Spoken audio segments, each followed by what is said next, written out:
शङ्करः वाराणस्यां च विश्वेशा त्र्यम्बको गौतमी तटे वैद्यनाथश्चिता भूमौ वैद्यनाथश्चिता भूमौ नागेशो दारुकावने सेतुबन्धे च रामेशो भुसमेशश्च शिवालये भुसमेशश्च शिवालये। सोमनाथ द्वादश ज्योतिर्लिंग में यह ज्योतिर्लिंग गुजरात प्रांत में है।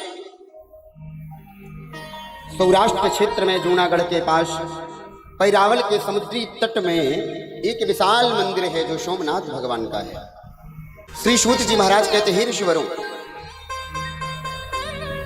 चंद्रमा की अनेकों पत्नियां हैं, उनमें से चंद्रमा केवल एक पत्नी से प्रेम करते हैं जिसका नाम रोहिणी है। चंद्रमा की कितनी पत्नियां हैं? 27 पत्नियां हैं। अश्विनी, भरणी, कृतिका, रोहिणी, मृगशिरा, आद्रा, विशाखा, अनुराधा, ज्येष्ठा, मूल, पूराषाढ़, उत्तराषाढ़, अवधि, श्रवण, धनिष्ठा, शतभिषा, पूर्वा भाग पर, उत्तर भाग पर, रेवती। ऐसी चंद्रदेव की कितनी पत्नियां हैं? 27 पत्नियां हैं। ये 27 पत्नियां ही 27 नक्षत्र हैं। जो नक्षत्र होते हैं ना, ये 27 नक्षत्र, ये 27 पत्नियां हैं। तो रोहिणी नाम की जो पत्नी है उससे चंद्रदेव बहुत प्रेम करते हैं। और इन 27 पत्नियों के पिता हैं दक्ष। सभी पत्नियां गुहार मार करके पिताजी के पास पहुंची। पिताजी, आपने विवाह तो कर दिया हम सभी का एक साथ, लेकिन हमारी एक ही बहन से चंद्रदेव प्रेम करते हैं, हमसे नहीं करते हैं। दक्ष आए, प्रजापति दक्ष आए, चंद्रमा को बहुत समझाए महाराज कि हे चंद्रदेव, ऐसा मत करिए, आपके लिए तो सभी समान हैं, सभी से समान व्यवहार करिए। चंद्रदेव ने कहा ठीक है, लेकिन दक्ष प्रजापति ने एक बार समझाया, 2 बार समझाया। जब तीसरी बार कन्याएं दक्ष के पास पहुंची हैं तो प्रजापति दक्ष क्रोधित हो गया। क्रोधित प्रजापति दक्ष चंद्रमा के पास आया और चंद्रमा से कहा, हे चंद्रदेव, मैंने तुम्हें बार बार समझाया लेकिन तुम नहीं माने। तुम्हें अपने स्वरूप का बहुत घमंड है ना, जाओ क्षय रोगी हो जाओ। क्या हो जाओ? क्षय रोगी। क्षय रोग किसे कहते हैं मालूम है? टीबी को। जो टीबी का रोग है उसे ही क्षय रोग कहा जाता है। धीरे धीरे शरीर उसमें सूख जाता है। जो स्वरूप होता है ना, जिसका अभिमान और मद रहता है, वो सूखे पत्ते की तरह हो जाता है। दक्ष प्रजापति ने कहा, हे चंद्रदेव, तुम्हें क्षय रोग हो जाए। सभी देवताओं ने मिलकर के दक्ष प्रजापति से प्रार्थना की, हे प्रजापति, हे राजा दक्ष, आप ऐसा मत करिए। अगर चंद्रदेव को क्षय रोग हो गया, अगर वो सूख गए, तो इस पृथ्वी का उद्धार कैसे होगा? पृथ्वी का पालन कैसे होगा? क्योंकि शीतलता कौन प्रदान करते हैं? चंद्रमा। इसलिए आप इन्हें क्षमा कर दीजिए। चंद्रदेव ने भी बड़ी क्षमा याचना की दक्ष प्रजापति से। तब दक्ष प्रजापति ने कहा, अगर आप 10 करोड़ महामृत्युंजय मंत्रों का जाप करो तो शिव जी प्रसन्न हो जाएंगे, और शिव जी जब प्रसन्न होंगे तभी तुम्हारा उद्धार हो सकता है। तो पैरावल के क्षेत्र में समुद्री तट में पहुंच करके चंद्रमा सहित सभी देवताओं ने महामृत्युंजय मंत्र के 10 करोड़ जाप किए हैं। ओम त्र्यंबकं यजामहे सुगंधिं पुष्टिवर्धनम् उर्वारुकमिव बंधना मृत्योर्मुक्षीयमामृता। महाराज, महामृत्युंजय मंत्र बड़े भाव से तन्मयता से किया जाए तो असाध्य रोग भी, जो असाध्य रोग है, वे रोग भी समाप्त हो जाते हैं। अन्य रोगों की तो चर्चा ही क्या, बड़े बड़े असाध्य रोग भी समाप्त हो जाते हैं अगर तन्मयता से, बड़े भक्तिभाव से विफल होकर के भगवान शंकर की महामृत्युंजय मंत्र से उपासना की जाए।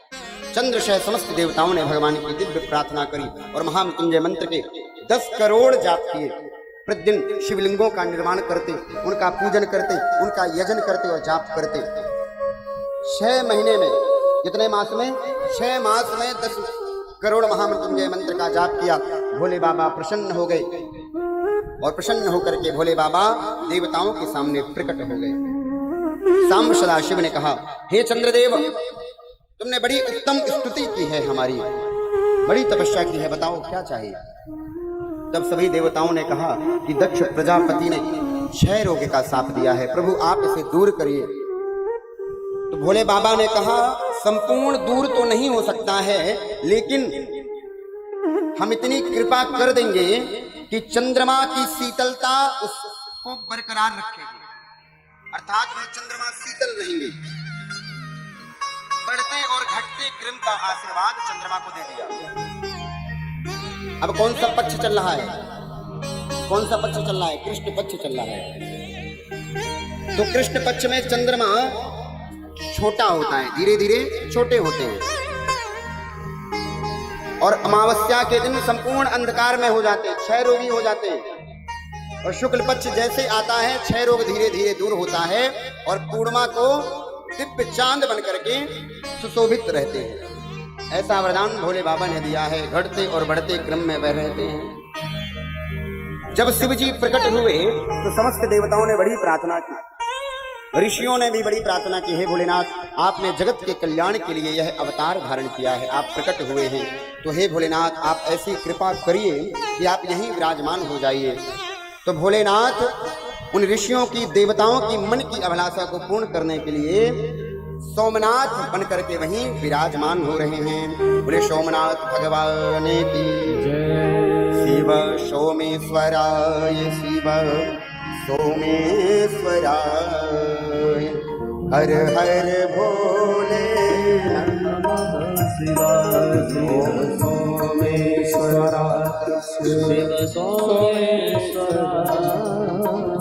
हर हर भोले नमः शिवाय।